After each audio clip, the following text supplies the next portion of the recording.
Living in harmony is possible if you know your emotions and how to handle them. Dr. Carmen Roman will share with you in an engaging way the current psychology by sharing herself or interviewing experts who will inspire you. Learn how to live a life of fullness and how to recover your emotional harmony with Dr. Roman. Welcome to Emotions in Harmony.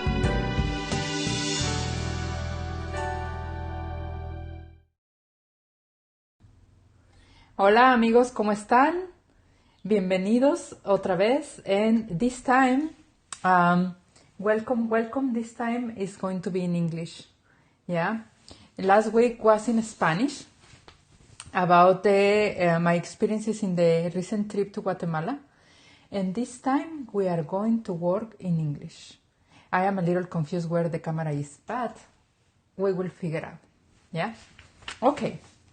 It's because today Brenda is somewhere helping her daughter and she will join us later. So I am the camera and I am the host and everything.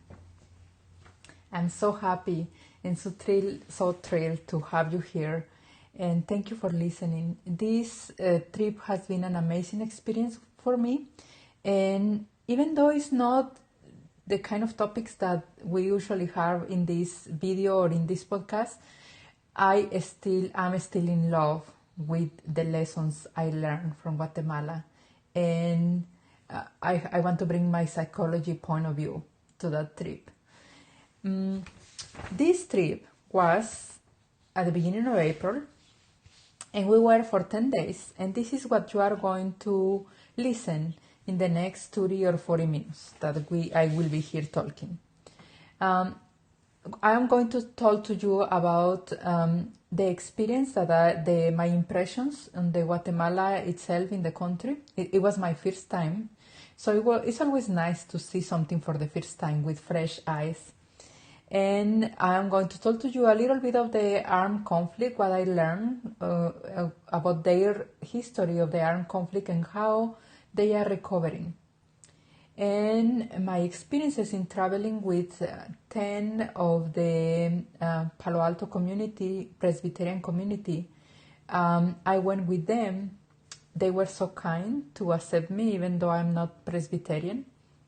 So I traveled with them, and I got to witness firsthand how two missionaries in Guatemala, which is Sandy and Brian, how two missionaries Presbyterian are helping women who they are organizing or they are already organizing other groups. They are helping them to organize themselves better and to thrive in their communities and to create their products, sell their products, etc. So that said, remember now I am everything. I am the cameraman, I am the person in front, so I probably will be able to read your comments and will be able to answer to your comments as well. This is what we visited. We visited for 10 days in Guatemala. If you are familiar with the beautiful country of Guatemala, which by the way is an honor that people keep asking me the entire week if I am Guatemalan. I am not. It will be an honor to be Guatemalan. I am Mexican, and I'm very happy and very proud to be Mexican. But I also consider myself from the Mayan roots. So I wanted to go and visit and get to know a lot more of my ancestors. I consider that my ancestors were Mayan, so I guess some of them probably were in Guatemala. So I wanted to go and learn from their culture and learn everything I could to recover part of my ancestors, of part of who I am. So this is why you will be hearing a lot of passion when I am explaining Guatemala. But yeah, no, unfortunately, I am not Guatemalan. We went to Chimaltenango. We went to Antigua for a couple hours, and our entrance and our exit. Mainly, we spend our time in rural communities, in low-income communities, visiting the small villages or small towns. We went sometimes where the bus couldn't go and needed to park 2-3 blocks away, and we needed to walk to some places. We went to Ipchinche, the Mayan ruins. We went to Panajachel. We went to Xela, Cajola, San Juan Ostuncalco, Coatepeque. We were for a day and a half in Finca Santa Elena, which is a coffee and banana plantation. We spent some time in Coyolate and Mazatenango. I know, all of these names, yeah, sometimes difficult to pronounce, but they are as interesting as their names. So, I am relating this trip to collective trauma, just because, and I am assuming you are listening to me, so I'm going to take my headphones out. We were to visit these women because in the 80s, between the 80s and the 95, some early signs in the 70s probably, they were in something that we used to call the Civil War. But they called themselves the armed conflict, because it was between the military and the people in the villages, and mainly the Mayans, so mainly the indigenous people that were kind of removed from their land. Yeah, somebody in the military decided that they wanted their land, so they start literally killing everybody who couldn't speak Spanish. Yeah, and speak a native language, or they wear the clothes. So wearing something clothes like this, and you see in the picture, or you see in the video in Spanish, you will see one of the actual original huipiles. I am wearing an original huipil in the other video from one of the regions. So wearing something like this will be just setting yourself up for discrimination or a conflict, literally. And we are talking serious discrimination, yeah. And we still are, and I can see in Mexico too, we still are ashamed of our origins, and we sometimes tend to set aside everything that has to do with indigenous, with the dialects, with the beautiful inheritance that's bring to us.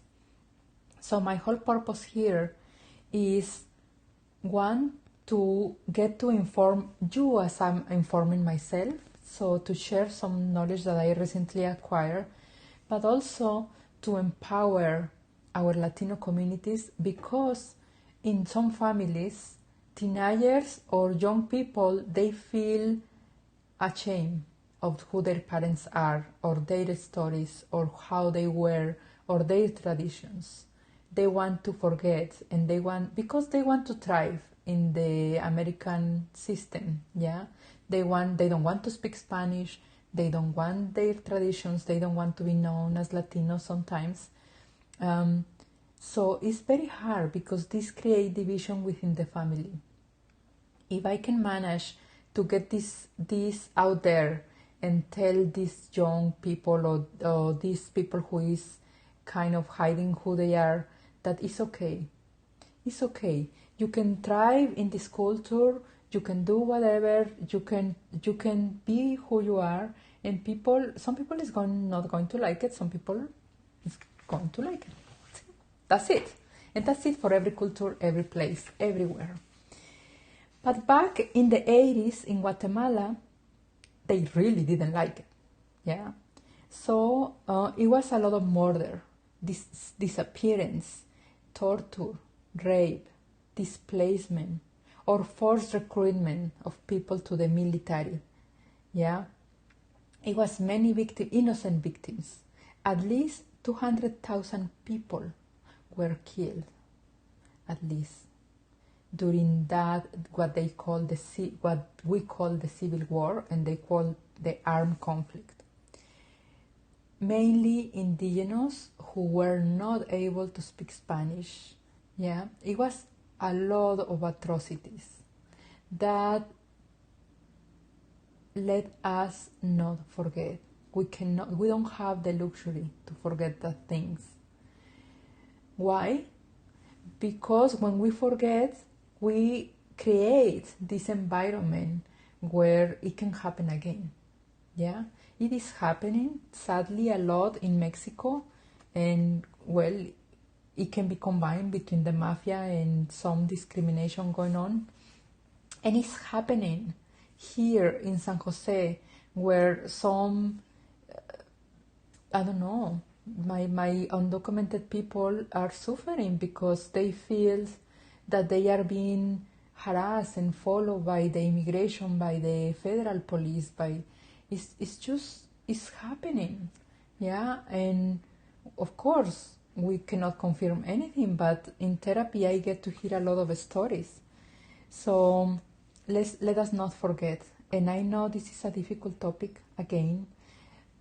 I can bring you another. I know I can bring so many difficult topics. Yeah, this is another difficult topic, but I promise you, it's going to be very useful for you, even if you never face discrimination.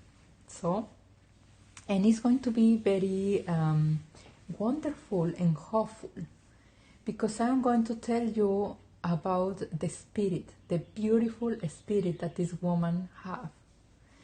You are thinking that after all we are saying here that they are sitting and crying. Oh no, not the Latino people, no, not the Guatemalan women. They are smiling and happy and doing their lives and being creative and loving their children and wanting to go ahead and have an education. So this is what I want to transmit, to bring to you today, that it really sometimes doesn't matter your story. It really matters how you are willing to move from now on.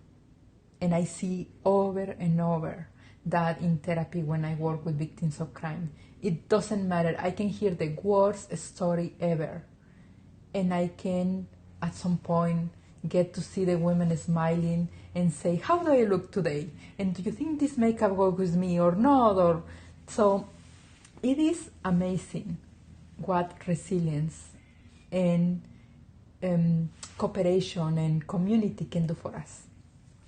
So this is what my goal today. Let's talk about first, what is collective trauma? Yeah, let's see, what is a collective trauma? Or what I call collective trauma. Yeah, for me, collective trauma is when something happens that affects more than one family. Yeah, it happens to our neighbor, but we all get stressed and sad. Or, for example, I will put you an example, a simple, very simple example.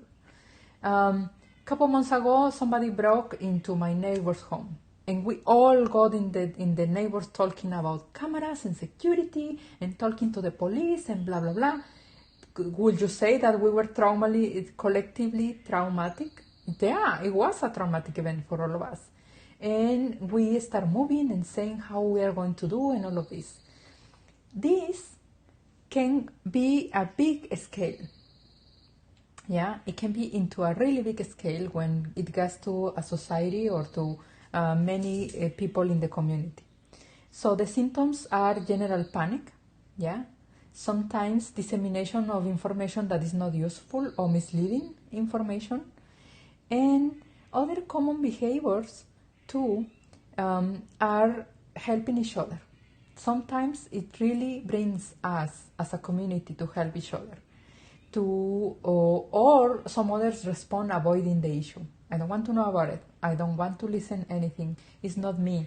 Yeah, if it didn't happen here, I don't want to listen. So we hide from news, from what is happening in Syria, or what is happening in Mexico, or what is happening in other countries that are suffering, or what is happening to our Latino communities who are being persecuted. So we tend to avoid. And that's okay because sometimes it's a self-care. Yeah, that's okay. You can have the luxury of avoiding or to a certain point. Yeah, sometimes we avoid too much. And I am guilty of it. Sometimes I really don't want to see the news because in the news I see so many bad stories. Or I really don't want to actively participate in politics sometimes. But then we need to take it into ourselves and then experience the pain and let the pain inform us what is our role and what is what we need to do. So it's okay for a while, I will say. So thinking that the problems belong to others sometimes is too painful. Yeah. And what I want to share with you are some stories. We went 10 days. The first day we went into Corazón de Mujer. In Chimaltenango, there is a group, Corazón de Mujer, and they are, if I remember correctly, they are 20 women, or 33 women with 20 years, yeah, of the formation of that group. And this group is conformed by women who, some of them lose their family members, their parents, their in-laws, their husbands, because a lot of killing, it was directed to men. So a lot of women are widowed now, yeah? So they needed to raise their children alone. And 20 years later, their children are probably now in their 20s or early 30s or something, and they have children, yeah? So this group of women, they witness and they experience, some of them, the armed conflict in the very bone, in the very inside. And they share with us their strategies for surviving. Yeah, how they survive, how they literally avoid to be killed. Yeah, how they needed to flee to the mountains in the middle of the night or the day or whatever when the military was coming. How they needed to protect their children, or how they just witness how their husbands or their loved ones were killed in front of them. And these women are now together waving. They are a group of wavers. They wave beautiful wraps and beautiful scarves and all of this to earn money to support themselves. And they sell directly. Yeah, some of them are having contacts with others, and they go and they sell directly, and they receive groups from the foreigners, so they have merchandise to sell there. And what I learned from these women, first of all, that they do an amazing pipián, which is kind of mole, and amazing tortillas. We have amazing tortillas and amazing food everywhere we were. They fed us with their pipián and their tortillas made by themselves. Isn't that an honor?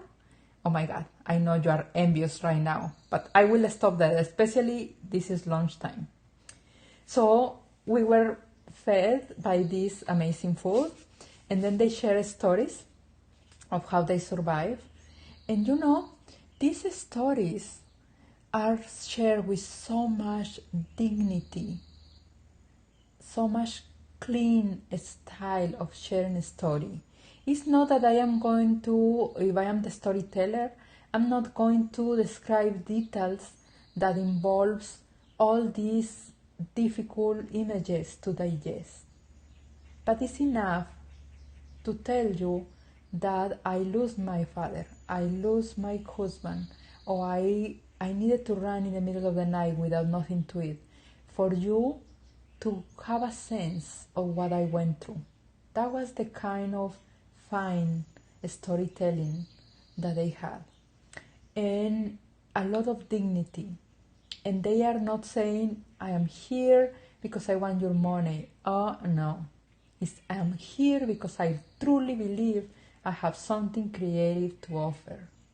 And based on that income, I am going to send my children to school, or I am going to help my family So when this happen again, it doesn't take me uneducated, unprevented. I am going to prevent and prepare myself as possible in case this happen again.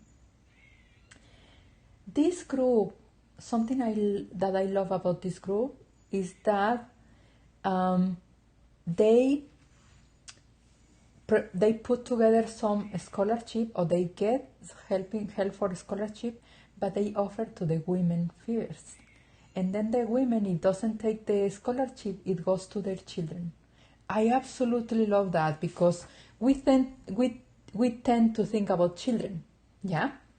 We tend to think about, oh, scholarship for children. But these women are in their 20s, in their 30s, sometimes in their 40s, and they really want to go to school.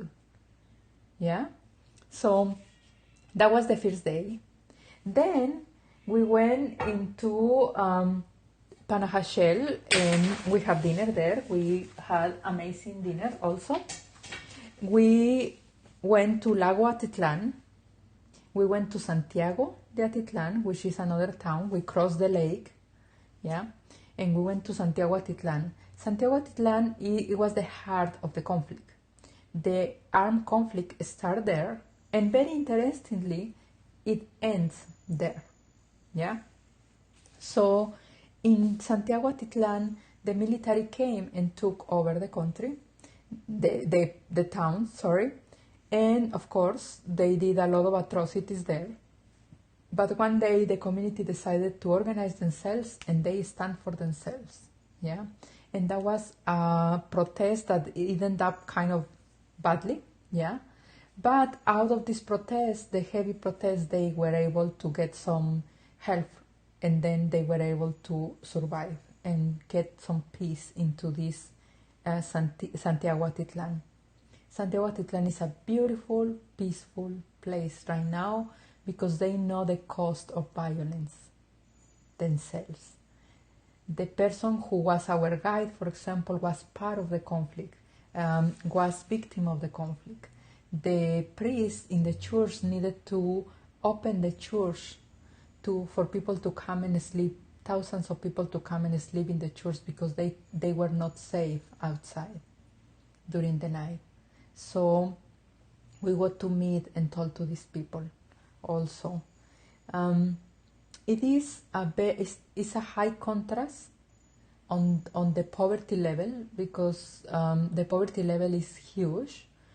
Of course, the happiness that you see in their faces, some of their faces look really relaxed and happy, because they are adjusted to live with what they have, yeah.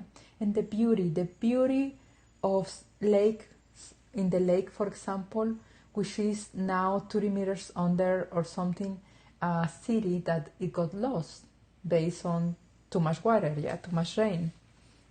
So they live the best they can with whatever they have. And I wish you can see, or you can Google actually Santiago Atitlan and see their beautiful way of being dressed, especially men who are, their pants are very decorated with embroidery. And those embroidery represent the 75 bird species that the town has. So for whomever like to see birds, you can go and have fun looking at 75 species. So then we move into Adegua. We travel many hours by car, and we move into Adegua. And in Adegua, we got to meet a wonderful team. Adegua is an organization that advocates for human rights in Guatemala, yeah. And also, they organize the microloan. And the microloan has been helping women with the small amounts of dollars. They get their own business, and they get to organize their own business and to learn how to manage and to be a businesswoman, yeah. Some of them, they have little stores with cell phone accessories. Some of them, they have second-hand clothing imported from the United States and from other countries. Some of them, they have you know, this seafood in the corner. They sell this kind of seafood tacos or seafood tostadas or whatever in the corner. What I learned is that in this culture of microloan, they empower each other. It's a group of women getting together. They get the money, they borrow the money, and they need to pay back in 6 months, and they support each other to pay back and to help each other to grow. And once they grow, they are really, really ready to help others. It always happens. When I work with somebody in therapy for a long time, let's say for a year, yeah, it always happens that when the person is emotionally better, it is his or her creativity start evolving, and his or her need for helping others start evolving. So eventually, at some point in therapy, is going to be the topic of how I can be advocate for others. That doesn't happen. That what happened to me, yeah, or they don't go through the suffering that I went through. So this is a natural cause, and this is what I saw, a natural course, of the evolving of the human being, and this is what I saw in with the women of Adegua. Some of them probably will be listening. They listen probably in Spanish, so don't be surprised if they are in the comments somewhere there. We met in Santiago Titlan back one day before. We met a family who does coffee. This is their business for generations. They do fresh coffee, they roast the coffee, they plant their coffee, everything. And we got to have a fresh cup of coffee, of course, there. We get to meet with a painter, Benedicto, who actually, he painted a mural about the whole process of coffee. And he explained to us the whole process of coffee. And guess what? As a bonus, I have that video for you. Yeah, I have that video.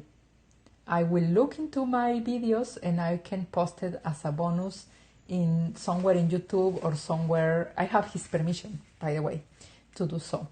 So you get to hear from him the process of the coffee as he was explaining his mural.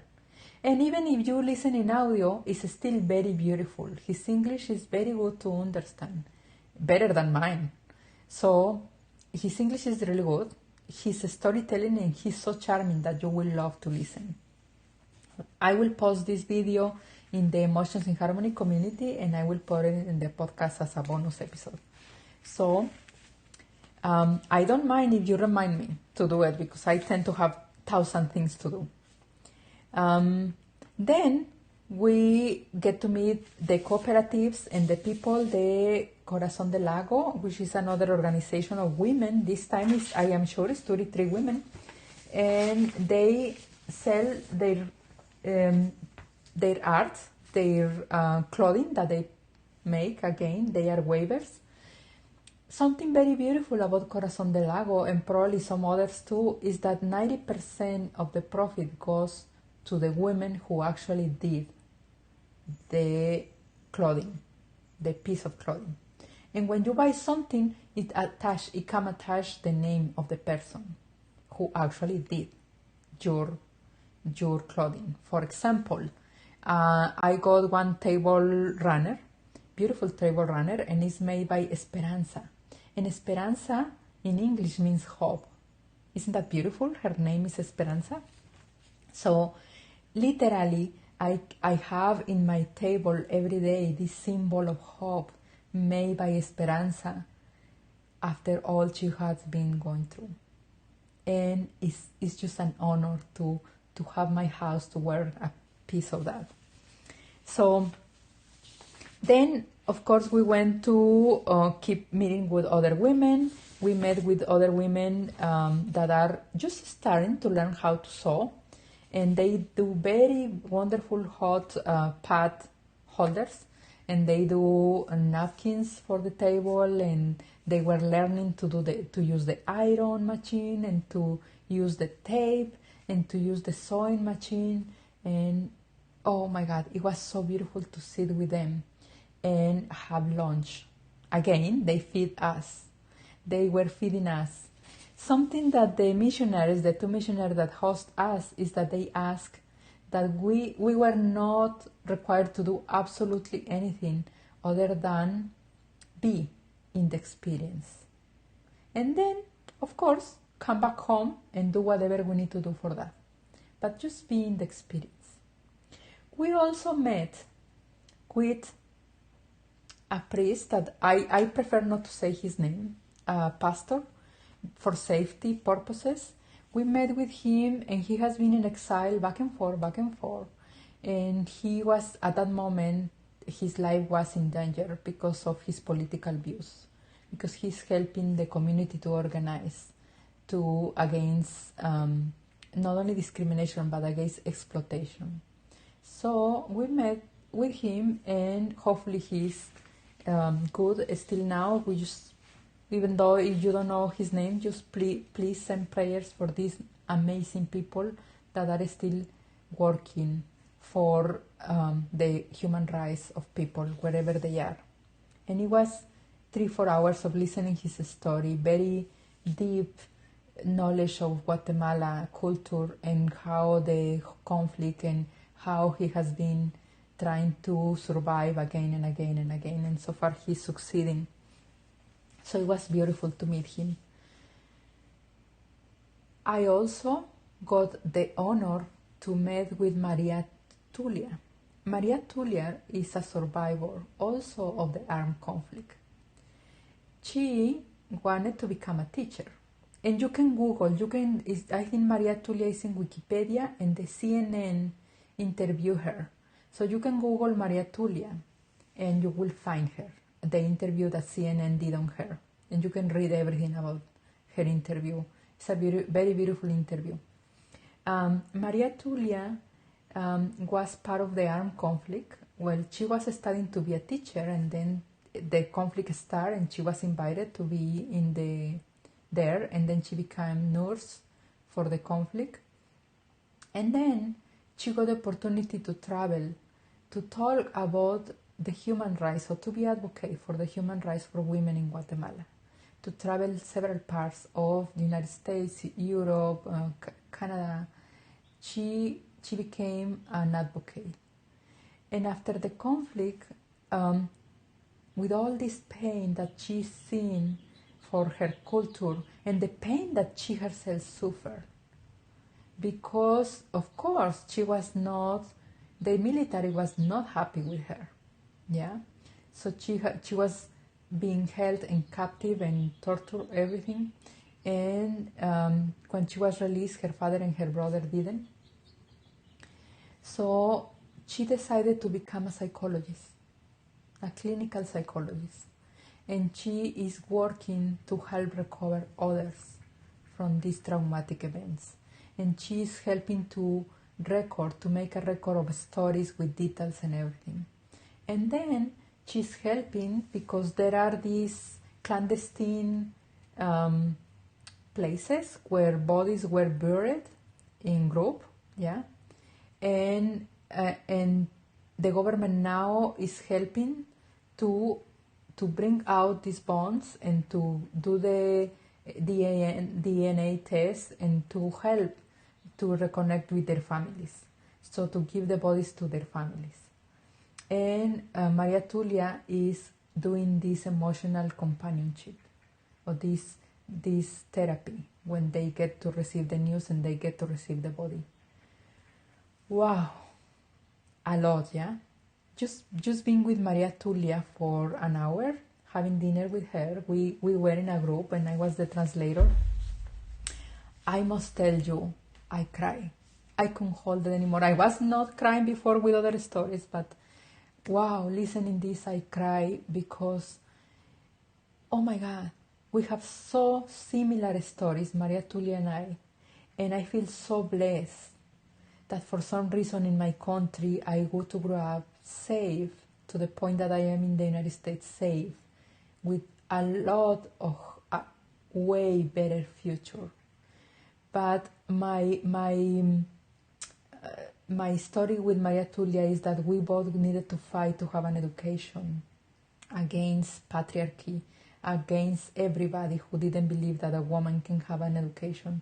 We needed to fight so hard, yeah, and we needed to be strong and believe who we are at age of 8 or 9 years old.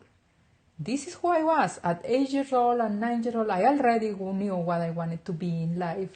I didn't know I wanted to be a psychologist, yeah, but I knew I wanted to be educated, and I knew I wanted to be the advocate for other women to get education as well. And that was beautiful about meeting Maria Tulia.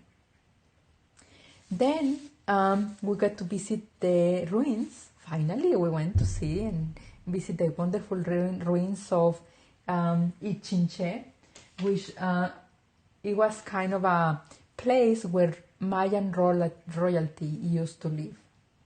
It was like 5 plazas, and they used to live there. And of course, they have their enemies. They were ruling these few days, probably around 200 people. They were ruling for 40,000 people around, and they were not kind rulers either. Probably, they have their enemies. And then the Spanish conquerors came, and then they did negotiations with them.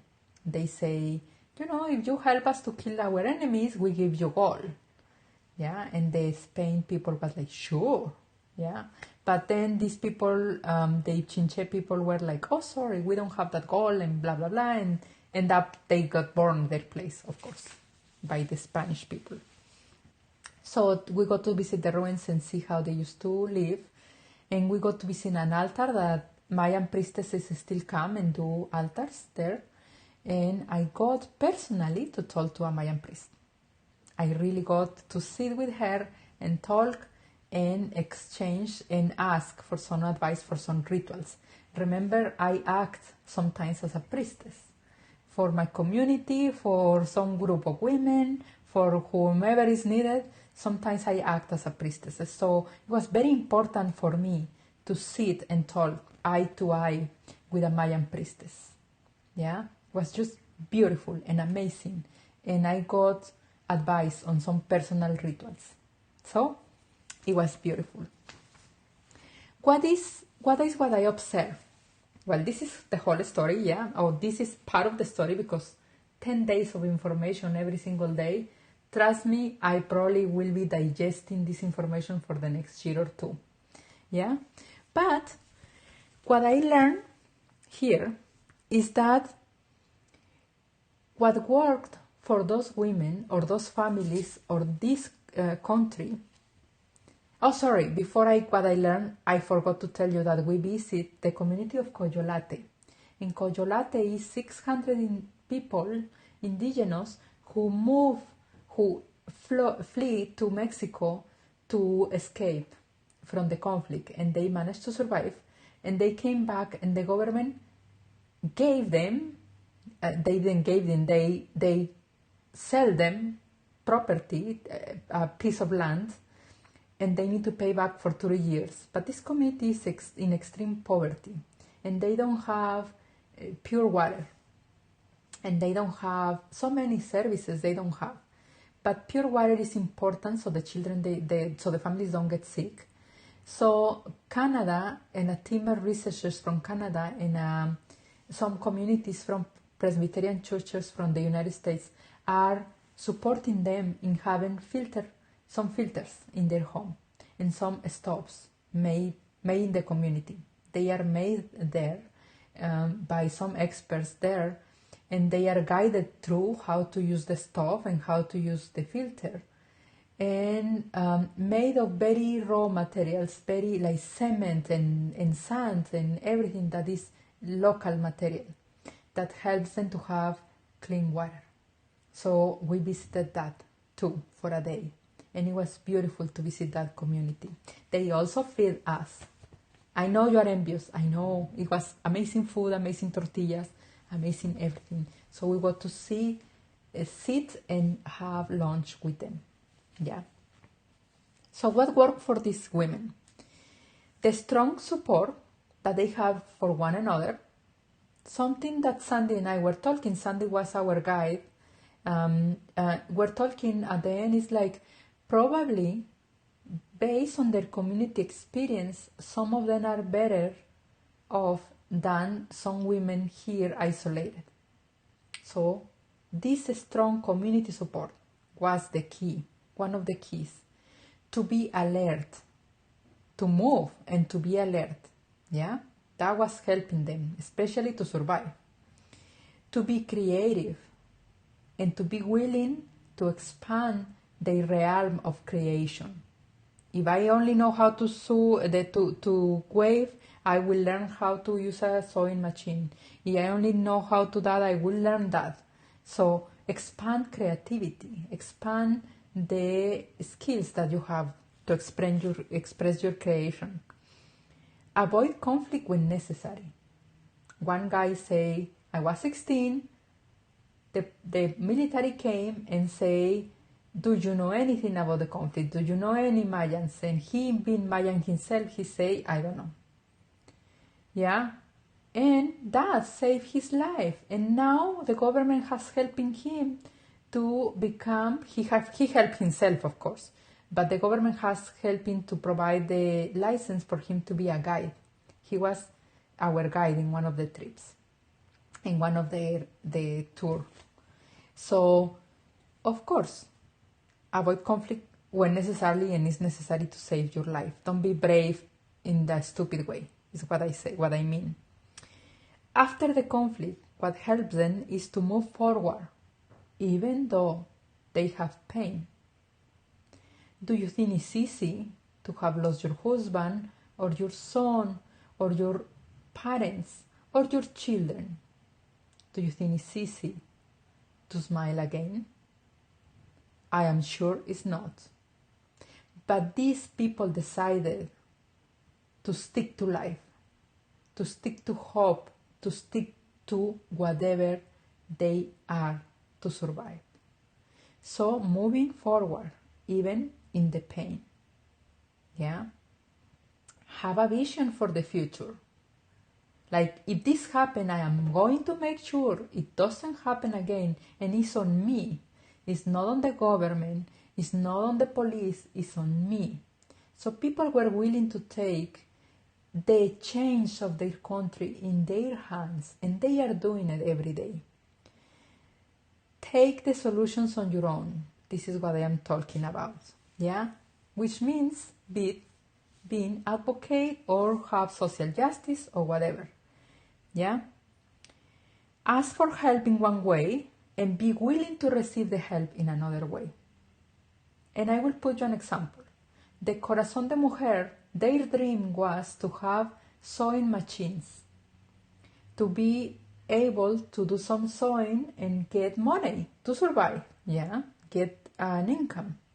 But they went to a Presbyterian church, and the Presbyterian church say, we have no money for you, we have no sewing machines, but we have workshops, self-esteem workshops.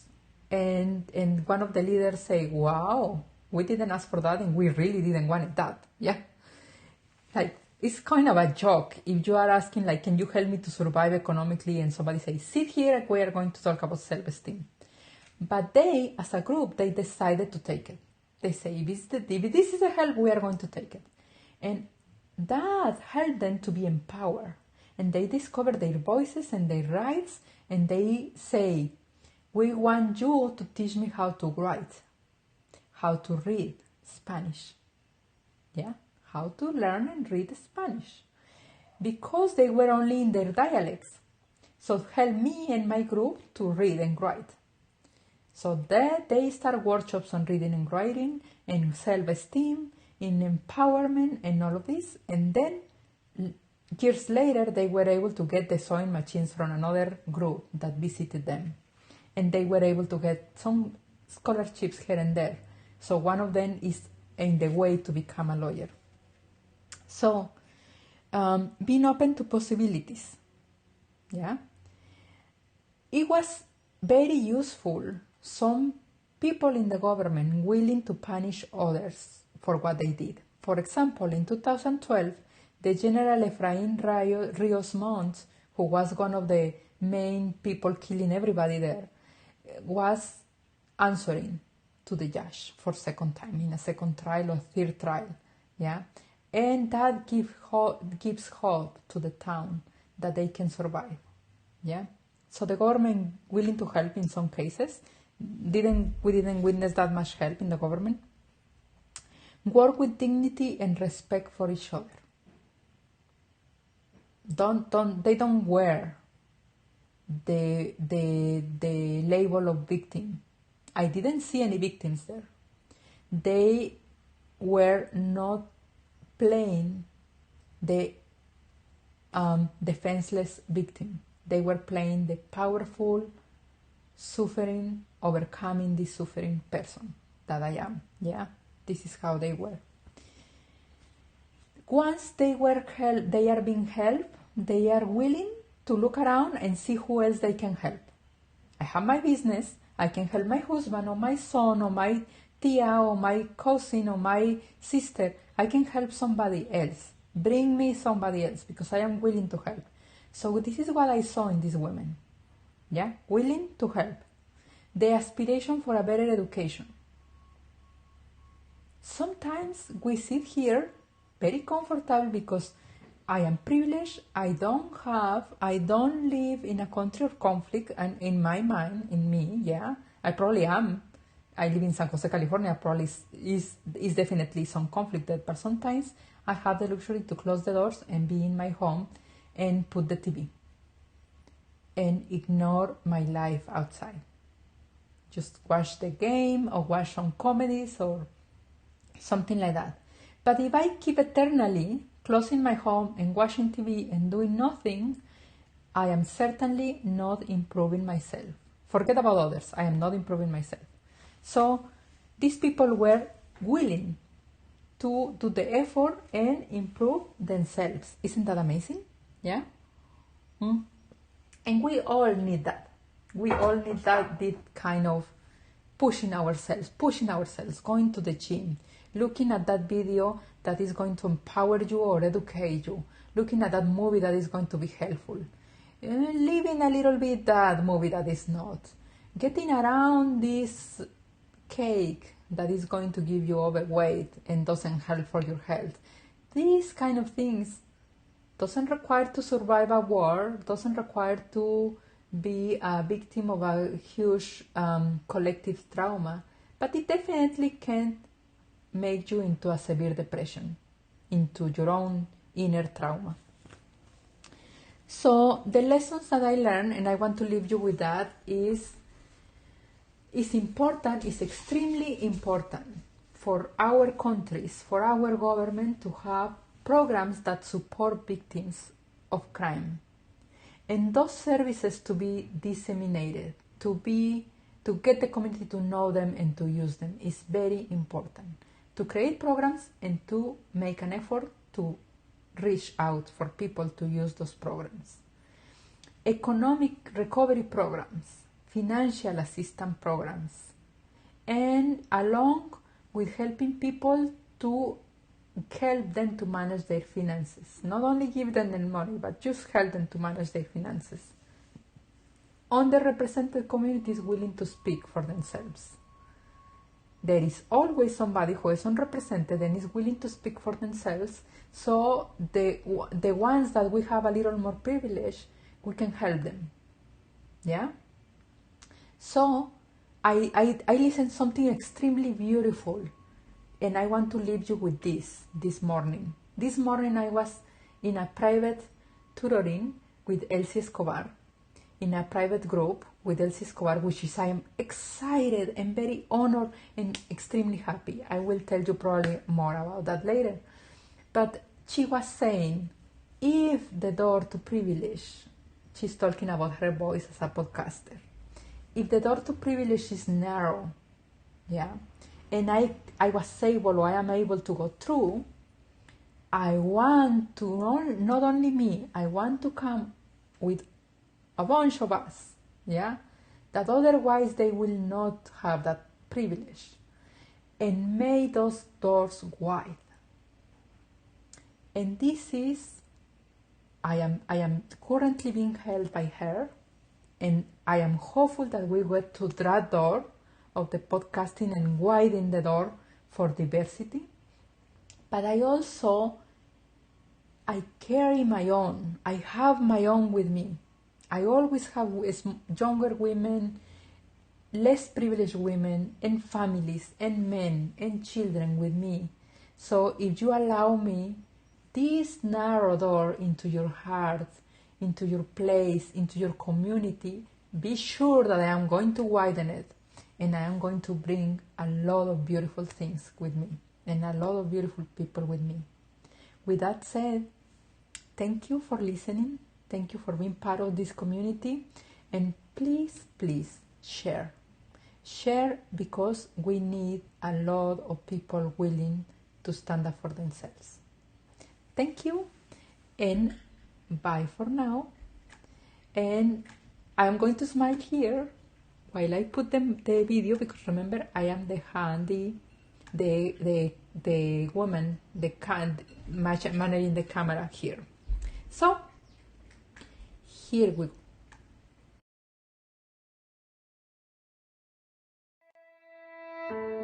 We have ended one more episode of Emotions in Harmony. See you the next one, when Dr. Carmen Roman will help us to have a more fulfilled life caring for ourselves and the ones we care for. Meanwhile, visit www.emotionsinharmony.com to see the show notes, subscribe, and enjoy more content.